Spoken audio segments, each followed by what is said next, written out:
Sounds good, looks even better. By the way, ये Champions Trophy का anthem है जो आईसीसी ने रिसेंटली रिलीज़ किया है. I am sure you all enjoyed it. We made sure कि हम ये आपको सुनाएं ज़रूर.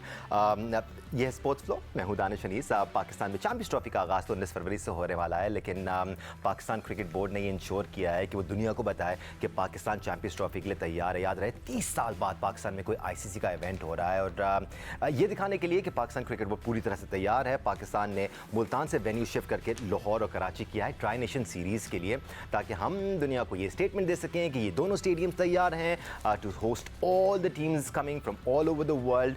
पाकिस्तान इस ट्राई नेशन सीरीज़ में by the way South Africa और न्यूजीलैंड के मध्य मुकाबले हो गए. बेहतरीन मौका है इन तीनों टीमों के लिए, सिर्फ पाकिस्तान के लिए नहीं, कि वो तैयारी कर सके चैंपियंस ट्रॉफी के लिए. राइट देन, एक्सपर्ट ओपिनियन के लिए हम अपने एक्सपर्ट्स को जरूर इंट्रोड्यूस कराएंगे, लेकिन उससे पहले आपके सामने पूरा स्केड्यूल मौजूद है. कल यानी कि 8 फरवरी को पाकिस्तान का मुकाबला होगा न्यूजीलैंड से. याद रहे चैंपियंस ट्रॉफी का पहला मैच भी पाकिस्तान और न्यूजीलैंड के दरमियान ही है. पहले 2 मैचेस लाहौर में होंगे. पाकिस्तान अपना दूसरा मैच इनफैक्ट 12 फरवरी को खेलेगा. दूसरा मैच ट्राई नेशन सीरीज़ का जनूबी अफ्रीका और न्यूजीलैंड के दरमियान खेला जाएगा. ये भी लाहौर में ही होगा 10 फरवरी को. फिर 12 फरवरी को पाकिस्तान का मुकाबला होगा जनूबी अफ्रीका से और फाइनल खेला जाएगा 14 फरवरी को. आखिरी 2 मैचेस कराची में ही खेले जाने वाले हैं. और अगर हम साउथ अफ्रीका की बात करें तो साउथ अफ्रीका ने अपने 6 टॉप प्लेयर्स नहीं भेजे हैं ट्राई नेशन सीरीज़ के लिए. वो 6 प्लेयर्स 14 फरवरी को ही पाकिस्तान के लिए रवाना होंगे और फिर अपनी टीम को ज्वाइन करेंगे चैंपियंस ट्रॉफी के लिए. इस दौरान जेरू क्वित्से की भी एक अपडेट आई है, जिन्होंने साउथ अफ्रीका की नुमाइंदगी करनी थी. वो भी इंजरी के बायस टीम का हिस्सा नहीं है. तो 6 नए चेहरे आप देखेंगे टीम साउथ अफ्रीका में. हैविंग सेड दैट, पाकिस्तान का पहला मुकाबला न्यूजीलैंड के साथ होने वाला है. पाकिस्तान न्यूजीलैंड की अगर हम चैंपियंस ट्रॉफी की हिस्ट्री की बात करें तो पाकिस्तान की परफॉर्मेंस को इतनी अच्छी रही नहीं है. 3 बार हमने उनका सामना किया है, तीनों बार पाकिस्तान को शिकस्त हुई है. ट्राई नेशन सीरीज़ में और चैंपियंस ट्रॉफी में पाकिस्तान के पास क्या मौके होंगे, इस बारे में हम ज़रूर बात करेंगे. Here are the head to head stats between both the teams. Pakistan और न्यूजीलैंड के दरमियान 116 मैचेस खेले गए हैं. 61 मैचेस पाकिस्तान ने जीते हैं और 51 मैचेस न्यूजीलैंड ने जीते हैं. तो ओवरऑल हिस्टोरिकली स्पीकिंग पाकिस्तान का पलड़ा ज़रूर भारी नज़र आता है. लेकिन चैंपियंस ट्रॉफी में जो सिनेरियो है थोड़ा सा इसके बरक्स है.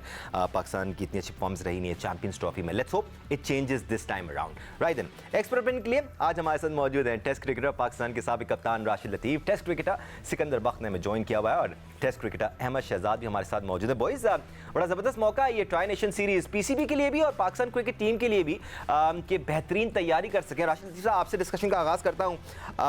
अच्छी बात यह है कि पाकिस्तान साउथ अफ्रीका और न्यूजीलैंड के साथ ये ट्राई नेशन सीरीज़ खेल रहा है. 2 तगड़ी टीमें आपके सामने, सब पता चल जाएगा कि आपके अंदर कितनी स्ट्रेंथ है और किस तरह तैयारी करनी चाहिए चैंपियंस ट्रॉफी के लिए. राशिद लतीफ़ साहब जी, हमने तैयारी तो शुरू कर दी थी. ऑस्ट्रेलिया गए, जिम्बाब्वे गए एंड साउथ अफ्रीका गए और वहाँ से हमने बहुत सारे प्लेयर चेंज कर दिए. तो शायद हम सही तरीके से तैयारी या प्लेयर बना नहीं पाए, जिसकी वजह से जो नॉन सेंटर कॉन्ट्रैक्टेड प्लेयर थे उनको हमें दोबारा लेना पड़ा. उसकी मिसाल फ़हीम अशरफ और फ़खर जमान, जो रिसेंटली 2 महीने पहले ही सेंटर कॉन्ट्रैक्ट से बर्खास्त किया गया था और उनको दोबारा लिया हमने. वो प्लेइंग 11 में का हिस्सा भी होंगे. तो 3, 4 या 5 प्लेयर्स हमारे वो हैं जो कि शायद चैंपियन ट्रॉफी का हिस्सा नहीं थे, लेकिन फिर भी दोबारा इनको लिया है और अब तैयारी है चैंपियन ट्रॉफी की. फ़खर जमान ज़रूरत थे, इसमें कोई दो आरा है नहीं. वो गलत उनको बाहर किया हुआ था. कुछ दिल चाह को कंडीशन के लिहाज से उन्होंने देखा कि उसकी डोमेस्टिक में या इंटरनेशनल में जो परफॉर्मेंस पास्ट में रही है, लेकिन काफ़ी लोग इससे जस्टिफाई सिलेक्शन को नहीं कर पा रहे, ना फ़हीम अशरफ को कर पा रहे.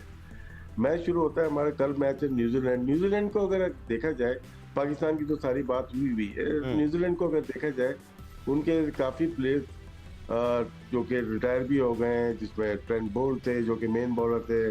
टीम साउदी रिसेंटली हुए हैं और एडम मिल ने वो फिट नहीं है. तो मेन पेस का जो इनका इशू है वो वहीं बरकरार रहेगा. नो डाउट उनके पास फर्गसन है जो कि शॉर्ट ऑफ लेंथ बॉलिंग करते हैं. बेन सीयर्स हैं जो कि अभी शायद 1-2 मैचेस ही खेले हैं और कहें जो कि टेस्ट मैचेस में अच्छा परफॉर्म किया हुआ है. तो पाकिस्तान को एडवांटेज ज़रूर है अपनी होम कंडीशन में खेलने का. लेकिन होम कंडीशन में हम हारे भी हैं, वनडे भी, T20 भी. रावलपिंडी में याद होगा आपको. न्यूजीलैंड की बैटिंग लाइनअप पे हम अभी आगे जाके बात करेंगे. तो पाकिस्तान को अच्छी प्रैक्टिस जरूर मिल जाएगी अगेंस्ट साउथ अफ्रीका और न्यूजीलैंड चैंपियन ट्रॉफी से पहले. और इस ट्राई सीरीज़ का मकसद भी है सिकू भाई, तैयारी करना ही है, और सिर्फ पाकिस्तान के लिए अच्छा मौका नहीं है, ये न्यूजीलैंड और साउथ अफ्रीका के लिए भी अच्छा मौका है। साउथ अफ्रीका ने तो इनफैक्ट काफ़ी सारे नए चेहरे भी शामिल किए हैं अपनी टीम में, ताकि वो एक बार फिर देख लें, ऑप्शंस को टटोल लें, ताकि चैंपियंस ट्रॉफी में और तगड़ा स्क्वाड लेके जा सकें। देखिए, आपने स्टार्ट में एक बहुत ज़बरदस्त बात कही है, उस बात को मैं कंटिन्यू करना चाहता हूँ पूरी आवाम को साथ मिलकर। वो आपने कहा कि ये जो चैंपियंस ट्रॉफी हो रही है ये पाकिस्तान में हो रही है, right? It's a very important event for us. हमें भारत ने बड़ी कोशिश की किसी तरह लेट डाउन करने की, मगर नकवी साहब ने लड़ाई की, झगड़ा किया, उसको वापस लेकर आए। वो अलग बात है कि वो उधर कोने में चले गए, ठीक है। हमें अब पूरी आवाम को, एडमिनिस्ट्रेशन को ये प्रूफ करना है कि Pakistan is a place where we can play cricket properly. और पूरी दुनिया की टीमें आ रही हैं आफ्टर 30 ईयर्स। अभी आप बता रहे थे शायद तकरीबन 29 to 30 ईयर्स में।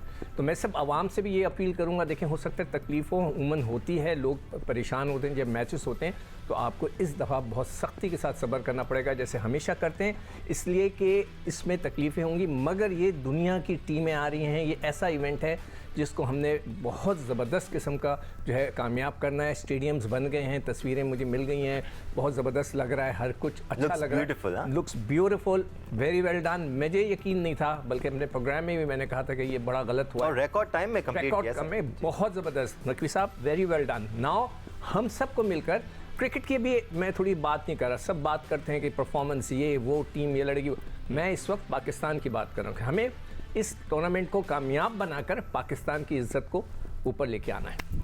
There were lots of naysayers as well. बहुत सारे लोग डाउट कर रहे थे कि ये स्टेडियम्स तैयार ही नहीं हो पाएंगे, लेकिन रिकॉर्ड टाइम में तैयार भी हुए हैं, और चैंपियंस ट्रॉफी के लिए नहीं, उससे पहले ट्राई नेशन सीरीज़ के लिए भी तैयार हैं। अहमद, राशिद लतीफ़ साहब अभी जिक्र कर रहे थे न्यूजीलैंड की टीम का, और बेशक उनके कुछ प्लेयर्स रिसेंट टाइम्स में रिटायर भी हुए हैं, टीम से बाहर भी हो गए, लेकिन उसके बावजूद आप न्यूजीलैंड का स्क्वाड देखें तो उसमें आपको जाने पहचाने चेहरे, जाने पहचाने नाम नज़र आते हैं।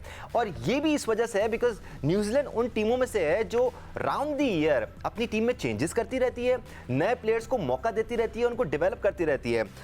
रचिन रविंद्र बहुत इंप्रेसिव, शदीद इंप्रेसिव, मार्क चैपमैन हो, विल यंग हो, या फिर और भी जो रिलेटिवली नए प्लेयर हैं, डिवॉन कॉनवे हो, या फिर बेन सीयर्स हो, जेकब डफी हो, we have seen all of these players. और जितनी भी चेंजेस हों उसके बावजूद ये स्क्वाड है तगड़ा।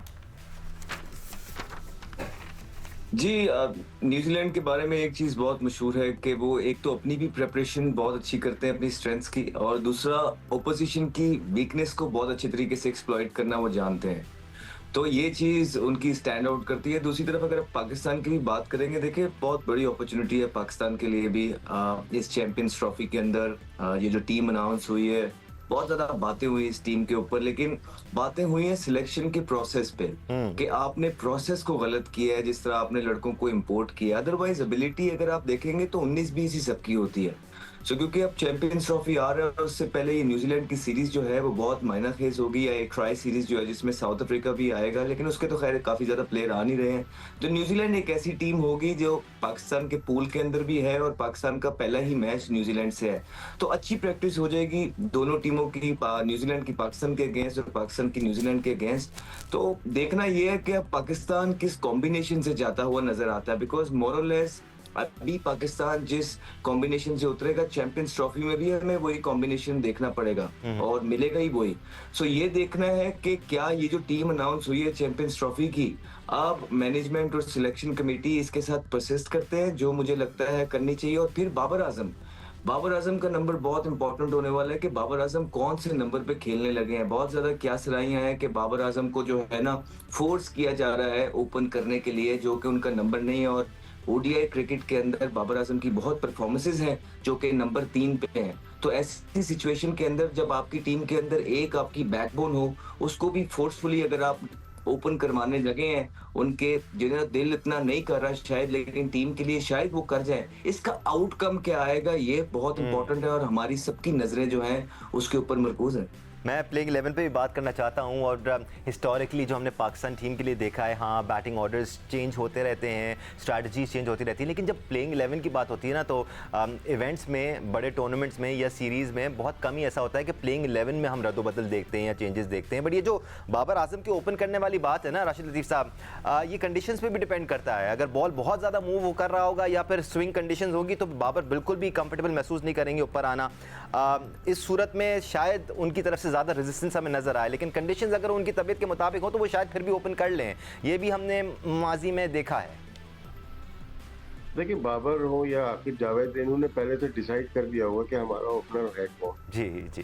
ये मैच से सुबह ये डिसाइड नहीं होगा कि ओपनिंग सऊद शकील करेंगे या तैयब ताहिर करेंगे, ये डिसाइड होगा पहले से। जैसे मीडिया में खबर आ रही है तो मेरे ख्याल से ओपनिंग में फ़खर जमान और बाबर आजम ही नजर आते हैं। नंबर 3 पे कामरान गुलाम, नंबर 4 पे मोहम्मद रिजवान, नंबर 5 पे सलमान अली आगा, 6 पे ताहिर तैयब। फ्लैश आप सऊद को कर सकते हैं। ताहिर तैयब खेलते हुए आ रहे हैं, शायद उनको मौका दिया जाए। फिर उसके बाद या तो 6 पे आप कुछ शाह को भी कर सकते हैं। 7 पे आप, क्योंकि हम लोग 7 पे एक बैट्समैन रखते हैं, तो ताहिर तैयब को। उसके बाद हमारे पास 3 फास्ट बॉलर हैं और फिर जो है अबरार है। ये ऑप्शन बनती है फिलहाल। 11-12 प्लेयर हमारे पास जो है, उसको यूटिलाइज करना पड़ेगा कप्तान मोहम्मद रिजवान को। इन अ वे या प्लेइंग 11 भी अपनी डिस्कस करी ली राशिद लतीफ़ साहब ने हमारे साथ। साउंड्स इंटरेस्टिंग, हाँ, बिकॉज लेट्स नॉट फॉरगेट ये T20 क्रिकेट नहीं हो रही है, ये वनडे क्रिकेट हो रही है। 50 ओवर्स में आपको थोड़ी सी ज़्यादा डेप्थ और चाहिए होती है अपनी बैटिंग में। फिर उसके साथ आपके पास कितने वर्सटाइल प्लेयर्स मौजूद हैं, इस बारे में भी हम सिकंदर बख्श से बात करेंगे। और इनके नज़दीक ओपनर्स कौन होने चाहिए पाकिस्तान क्रिकेट टीम की ट्राई नेशन सीरीज़ में और फिर चैंपियंस ट्रॉफी में। लाहौर के नए नवेले कज़ाफ़ी स्टेडियम में कल से ट्राई नेशन सीरीज़ का आगाज़ होने वाला है। पहला मैच पाकिस्तान और न्यूजीलैंड की टीमों के दरमियान खेला जाएगा। और ब्रेक पर जाने से पहले हम डिस्कस कर रहे थे कि पाकिस्तान के ओपनर्स कौन होने चाहिए, प्लेइंग 11 कौन होने चाहिए। सिकू भाई, आपकी राय हम शामिल नहीं कर पाए थे। अहमद जिस तरह में बता रहे थे कि या शायद बाबर और फ़खर ही हमें ओपन करते हुए नज़र आएंगे, और साथ साथ वो ये भी कह रहे थे कि वो इतने ज़्यादा कंफर्टेबल है नहीं। आपकी नज़र में कौन ओपनर्स होने चाहिए? अगर बाबर कंफर्टेबल नहीं है तो क्या वो तीसरे नंबर पर आ सकते हैं और सऊद ओपन कर सकते हैं? आपका ओपिनियन क्या है? नहीं, देखो, बाबर जो शहजाद ने बात की, मैं उससे एग्री करता हूँ कि अगर बाबर वन डाउन आते रहे हैं और उस पर रन्स कर रहे हैं तो उनको इसी में रहने दें। मगर जब बड़ा प्लेयर होता है, इज़ अ इम्पॉर्टेंट प्लेयर, इस वक्त तो नंबर 1 है पाकिस्तान में, उसके इनसे तो बड़ा प्लेयर ही नहीं समझा जाता कोई, और वो ही हैं इस वक्त। तो उनसे पूछा जाए बिठाकर अच्छी तरह, भाई आप ओपन करना चाहते हैं? अगर वो हाँ कर दे और अच्छे खुले दिल के साथ करें, मजबूरी ना करें कि यार हम मजबूर हो गए हैं, हमें प्लीज़ कर लो, नहीं। वो कहें हाँ मैं करना चाहता हूँ बिल्कुल तगड़ा होकर, तो फिर तो सही है। अदरवाइज उसको वन डाउन ही रखें, जिस तरह वो बात कर रहा है, सऊद शकील से करा लें, सुना है कामरान भी करता है। ये ऑप्शंस खुल जाते हैं अगर आप सऊद शकील से ओपन कराते हैं तो आपके पास मिडिल ऑर्डर में, लो मिड ऑर्डर में थोड़े से ऑप्शंस आ जाते हैं। और फिर उसके बाद कामरान है 4 के पर, 5 के पर आपके उमन वो आ जाते हैं, आपके रिजवान आते हैं, फिर सलमान आ जाएगा, आपके पास बैट्समैन सारे खेल लेंगे। और जहाँ तक उस्मान खान वगैरह का ताल्लुक है, आई डोंट थिंक सो, उसने तो ज़िंदगी में वनडे मैच ही नहीं खेला। और वो he is so lucky Usman Khan, मैं उसका देख रहा था डेटा, 3, 4 और 5 के नंबर पे वो बैटिंग करता रहा है। ये वो नंबर हैं जिसके ऊपर ताहिर को भेजना चाहिए था। ताहिर ने 11 मैच खेले हैं टूर के ऊपर, ऑस्ट्रेलिया, जिम्बाब्वे और साउथ अफ्रीका को मिला के। ऑस्ट्रेलिया के खिलाफ तो खेला ही नहीं। 11 मैचों में उसने 198 रन किए, बल्कि उसको जो है ना, और टोटल उसको जो है ना 24 ओवर मिले। तो इसी तरह इसको भी 24 ओवर मिले। इरफान, इन लोगों को आप लोगों ने भेजा था नीचे। तो अगर किसी बैट्समैन को खिलाना है तो ऊपर बैठ के उसको ट्रायल लेना चाहिए था। तो नियाजी तो बेचारा चला गया। आई डोंट थिंक सो कि ताहिर की जगह बनी। ये बड़े अफसोस की बात है वैसे, और यही जिक्र राशिद लतीफ़ साहब भी कर रहे थे थोड़ी देर पहले कि वो प्लेयर जिनको पिछले 3-4 महीनों में आपने डेवलप किया, चैंपियंस ट्रॉफी करीब आते ही आपने उनको बाहर कर दिया और आप दूसरे प्लेयर्स को टीम में ले आए हैं। So that's a little unfortunate. Rashid Latif साहब, 7 तक तो इन अ वे आपने अपने ऑप्शन हमसे डिस्कस कर लिए थे। बॉलर्स में आप क्या कॉम्बिनेशन देख रहे हैं? अहमद, मैं आपकी तरफ भी यही सवाल लेके आऊँगा, क्योंकि हमारे पास एक ही स्पिन बॉलिंग ऑप्शन है अबरार की सूरत में। हाँ, पार्ट टाइम स्पिनर्स हैं हमारे पास, अगर हम खुश दिलशाह को टीम में शामिल कर लें, हाँ सलमान अली आगा बॉलिंग कर सकते हैं, लेकिन फिर आप अबरार को खिला ही रहे हैं टीम में। एक ही ऑप्शन है अबरार का, ये है कि 11 नंबर पे बैटिंग करेंगे। उनका सबको पता है कि एक फ़खर जमान नंबर 1 पे होंगे, तो 11वें नंबर पे यहाँ कोई अवाम नहीं है, किसी का नहीं पता कौन किस नंबर पे होगा। एनीवे, नंबर 8 पे आ जाते हैं शाहीन शाह और 9 पे आ जाते हैं नसीम शाह और 10 पे आ जाते हैं हारिस। इंडिया के खिलाफ जब जाएंगे वहां पे तो मेरे ख्याल से फ़हीम अशरफ को दुबई की सरफेस की वजह से शायद नसीम शाह की जगह या किसी एक की जगह डालेंगे। खैर अभी ट्रायंगलर है यहाँ पे, फ़हीम कराची ड्राई पिच, यहाँ लाहौर कराची तो पता ही है आपको, फ्लैट पिच होगी, टर्निंग शायद कम हो यहाँ पे क्योंकि थोड़ा सा वेदर ठंडा है। शायद अच्छी पिच अगर बनाते हैं हम लोग तो स्पिनर्स पार्ट टाइम जो स्पिनर हैं, पार्ट टाइम कह लें या फुल टाइम कह लें, खुशदिल शाह बॉलिंग करता हुआ है, काफ़ी बॉलिंग की भी है उन्होंने, लिस्ट ए में काफ़ी है। सलमान अली आगा भी हमारे सामने बॉलिंग करते हुए हैं। तो ये 3 स्पिनर्स तो हमारे पास बन रहे हैं। मतलब ये कि 6 नंबर पे जो काफ़ी ऑप्शन नज़र आ रहे हैं हमारे पास। खुशदिल शाह का भी है, तैयब ताहिर का भी है और सऊद शकील का भी नज़र आ रहा है। तो मेरे ख्याल से ये ऑलराउंडर के ऊपर ज़्यादा जाएंगे कि कोशिश करेंगे कि खुशदिल शाह खेलें और तैयब ताहिर लेट उसको ज़रा पावर हिटिंग की का एक एडवांटेज है जो उन्होंने किया हुआ है। तो सऊद शकील शायद अभी खेलते हुए नज़र नहीं आ रहे ट्रायंगुलर। अहमद, आपकी नज़र में भी कोई प्लेइंग 11 होगी, दी आइडियल प्लेइंग 11? जैसे राशिद साहब कह रहे हैं कि सिर्फ पहला और 11वें नंबर का प्लेयर है वो कंफर्म है, उसके अलावा बीच में किसने कहाँ किधर खेलना है वो सारी चीज़ें अभी उनका फैसला होना बाकी है। लेकिन अगर हम खुशदिल शाह के ओडीआई स्टार्स की बात करें तो 10 मैचेस खेले उन्होंने और 33 की एवरेज है उनकी। वो that kind of an average, क्या आप कॉन्फिडेंट महसूस करते हैं कि एक प्लेयर को इतने टाइम बाद टीम में लेके आएँ? थोड़ा सा वो शेकी भी नज़र आते हैं, थोड़ा सा कॉन्फिडेंस वाइज भी वो इतने इंप्रेसिव नज़र आते नहीं हैं जब पाकिस्तान की नुमाइंदगी करते हैं। आपकी नज़र में आइडियल प्लेइंग 11 क्या होनी चाहिए विच इज़ बैलेंस्ड? आइडियल ये होता है कि जिन लोगों को आप पिछले 4-6 टूर से कैरी कर रहे हैं उन्हीं को जो है यूटिलाइज किया जाए। दूसरा आप प्लेइंग 11 की बात कर रहे हैं, वो तो खैर काफी लंबा हो जाएगा, डिटेल में बात करेंगे, लेकिन 2-3 चीजें हैं जो इम्पोर्टेंट है वो आपको बताता चलो। एक, इस तरह मैंने बताया कि बाबर आजम का ओपन जाना ये एक कंसर्निंग बात है। लेट्स सी के अल्लाह करे कि बाबर आजम अगर ओपन करते हैं तो वो बड़ी धुआंधार परफॉर्मेंस दें, लेकिन अगर ना दे पाए तो क्या होगा ये। दूसरा, आपका देखिए मिडिल ऑर्डर के अंदर सारे मोरलेस एक तरह के बैट्समैन हैं, अनलेस के वो बिल्कुल ही पावर हिटर नीचे आ जाएं। अगर कॉम्बिनेशन से गए जाते हैं तो खुशदिल शाह के साथ या फ़हीम अशरफ वगैरह के साथ, सलमान अली आगा भी एज सच कन्वेंशनली खेलते हैं। तो तैयब ताहिर का मिडिल के अंदर बहुत इंपॉर्टेंट रोल होने वाला है पाकिस्तान के लिए। आई थिंक एक वाहिद कन्वेंशनल बैट्समैन है वो, जो कि एबिलिटी रखते हैं अपने आप को एक्सप्रेस करने का, इम्प्रोवाइज करने का, at the same time conventional नीचे क्रिकेट भी खेल सकते हैं। तो आई थिंक इनका, और फील्डर भी बड़े गन है, आई थिंक इनका बहुत इंपॉर्टेंट रोल होने वाला है। उसके बाद फिर कॉम्बिनेशन देखना पड़ेगा। जिस तरह अगर पाकिस्तान दुबई के अंदर जाता है तो हो सकता है पाकिस्तान 2 फास्ट बॉलर, एक फ़हीम अशरफ और एक जो है ना सलमान अली आगा और इब्रार, ये 5 बॉलर्स के साथ जाएगा दुबई के अंदर, क्योंकि दुबई के अंदर हल्का सा हो सकता है ग्रिप मिले तो आप 3 फास्ट बॉलर्स, उसके बाद 2 स्पिनर्स जो खुशदिल और सलमान और अबरार के साथ शायद ना जा पाए। तो वहां पे एक प्लेइंग 11 जो बनती है वो बिल्कुल डिफरेंट होगी। यहाँ पे आप 3 फास्ट बॉलर्स के साथ जाएंगे और उसके बाद आपको खुशदिल शाह और जो है ना सलमान अली आगा से 10 ओवर का कोटा जो है वो मिलके करवाना पड़ेगा और अबरार आपके 10 ओवर करेंगे। तो ये लाइनअप आपको नजर आती है। बाकी मोरलेस वही है, सऊद शकील की बात हो रही है कि उसको अगर कहीं एडजस्ट होता है तो वो बिल्कुल टॉप ऑर्डर पे होते हुए नजर आ रहे हैं। उसके बाद मोरलेस सारे बैट्समैन एक जैसे ही हैं। तो यही टीम बन रही है। देखिए दानिश, ये कहता चलूं मैं कि इंशाल्लाह एक तो हमारी सारी दुआएं भी पाकिस्तान क्रिकेट टीम के साथ हैं Always. और ये जो अभी तनकीद हुई है ये इनकी पॉलिसी पे हुई है कि जो लड़के इन्होंने बाहर से 5 बुलाए हैं, जहां तक एबिलिटीज की बात है ना, एबिलिटीज सबके अंदर मौजूद है। मतलब खुशदिल शाह के अंदर भी ऑब्वियसली एबिलिटी मौजूद है, फ़हीम अशरफ के अंदर भी एबिलिटी मौजूद है, उस्मान खान के पास भी एबिलिटी मौजूद है, लेकिन जो एक क्राइटेरिया और प्रोसेस होता है सिलेक्शन का आईसीसी के इवेंट के लिए, वो इन्होंने पूरे तरीके से किया। एब्सोल्युटली, और सवाल भी इसीलिए किया जा रहा था ना अनफॉर्चुनेटली अहमद कि भाई किस तरह आ गई ये टीम में। बस प्रोग्राम का टाइम खत्म हो रहा है। सिकू भाई, मैं आपकी भी राय जानना चाहूंगा। उससे पहले आपको ये 3 कैप्टन नजर आ रहे हैं ट्राई नेशन सीरीज की ट्रॉफी के साथ। ट्राई नेशन सीरीज की ट्रॉफी की तकरीबी रूनुमाई हुई।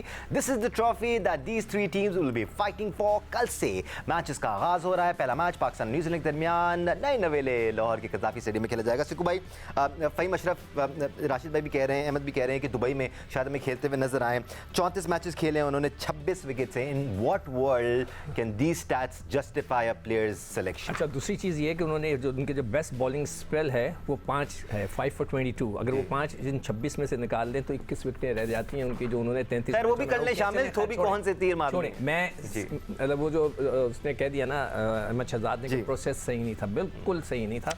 अब जो आ गई वो आ गई टीम, हम आ तो गई, लेकिन प्लेइंग 11 में भी शामिल कर ले तो फिर तो नहले पे दहला है। अच्छा, अब मैं बताता हूँ, देखें जी, मेरी जो टीम है, फ़खर और ओपनर कोई भी हो सकता है, सपोज करें कामरान आ गया, ठीक है, कामरान, सॉरी कामरान आ गया या सऊद आ गया। कामरान आ गए सर, कामरान गुलाम नाम है उसका? हाँ ना, सऊद कर ले, मुनासिब कर ले, थोड़ा सा मुनासिब हो ये जाएगा। 3 का नाम ले रहे थे ना, सेलेक्टर ने इन 3 का नाम लिया है, जी तो इनमें से कोई एक, चले सऊद आ गया जी, फ़खर और सऊद आ गया। बाबर को आप वन डाउन करें, 4 पे आपको सऊद को रखें, कामरान को रखें, और 5 पे रिजवान आ जाएंगे, ठीक है। 6 के ऊपर आपके आगा आ जाएंगे। उसके बाद 7 पे आपको खुशदिल को लेके आए, फिर इब्रार, हारिस, नसीम शाह और तैयब ताहिर कहाँ गया सर? तैयब ताहिर तैयब ताहिर को किस बात का लाएंगे यार? नहीं, आप कौन सा performance किया? खुशदिल की जगह तैयब ताहिर भाई को खुशदिल को इतने बैट्समैन छक्के है, मारे हैं, आपके उसने तो पास उसको जो लेकर आए, conventional बांग्लादेश में player उसने है, छक्के टेस्ट मार खेलता मार के सबकी बुरा हाल कर दिया, जब भी उसको लेकर आए। लेकिन- no, he is the power hitter right now आपके लिए, वरना मेरी खुशदिल बात, की सुनिए जगह मेरी बात। क्यों बनी है भाई, ये मुझे बताएं। मैं आपको बताऊं ना, आपके पास 3 सुनिए, पेसर हो सुनिए गए, मेरी बात सुन लो फिर लड़ते रहना। हारिस, नसीम और शाहीन 3 पेसर हो गए, इब्रार और खुशदिल और आगा, आपके पास 3 स्पिनर हो गए, 2 पार्ट टाइम हो गए और 1 रेगुलर हो गया, ठीक है ना, और आपके पास बाकी 6 जो है ना बैट्समैन हो गए, खत्म हो गए। नहीं, अहमद आपका मौक़िफ़ यही है ना कि एक सॉलिड आपको बैटर चाहिए मिड स्टेजेस में, क्योंकि ये 50 ओवर की क्रिकेट है, आप खुशदिल पे शायद इतना रिलाई नहीं कर सकते। और आईसीसी आवाज कौन से नंबर आपकी पे? डिस्टॉर्शन आ गई है थोड़ी सी। कौन से नंबर की बात कर रहे हैं? आप मेरे ख्याल डिसाइड से- कर सकते हैं 5, 6, 7 पे। 5 पे तो रिजवान आएगा, 6 या 7 पे आप तैयब ताहिर क्लास में। नहीं, आ गए चार अहमद, पे- क्या होगा? अहमद आ गई आपकी आवाज़, चार हमें अब पे- आप बता सकते हैं जी। 4 पे रिजवान है, 5 पे सलमान जियागा, 6 पे खुशदिल, 7 पे तैयब ताहिर।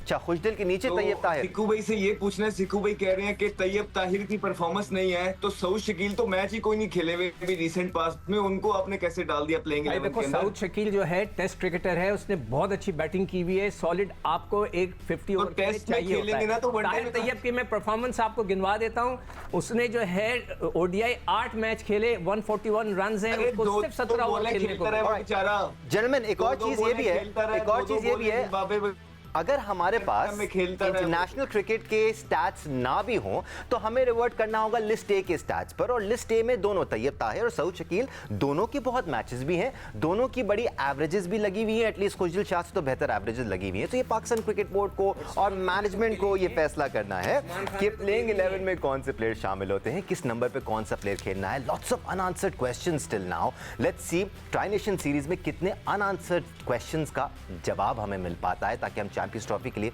उसी हिसाब से तैयारी कर सकें। अपने एक्सपर्ट्स का शुक्रिया अदा करते हैं, राशिद लतीफ़ साहब, अहमद शहजाद, सिकंदर बख्त, आपका शुक्रिया देखने के लिए। आज के लिए इतना ही, अल्लाह हाफ़िज़।